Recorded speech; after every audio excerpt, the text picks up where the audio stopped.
They tried to unite two kingdoms. The sea buried them instead. Some love stories don't end in heartbreak.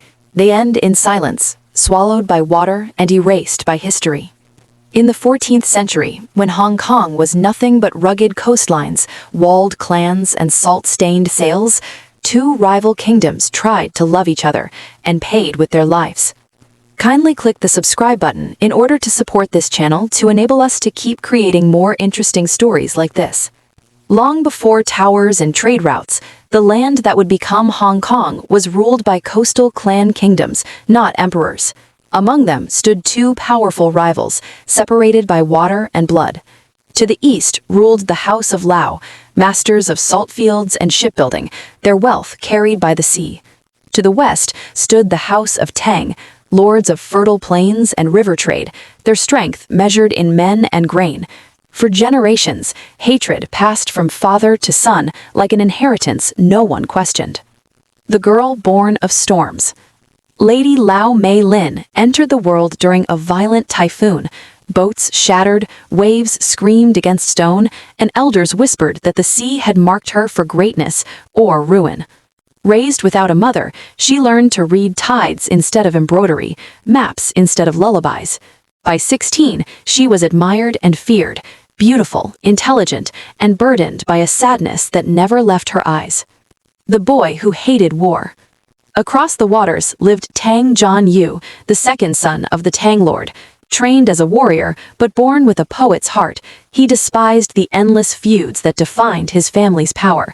He believed borders were lies drawn by the dead, and peace could only come when the living dared to imagine it. Where enemies became lovers.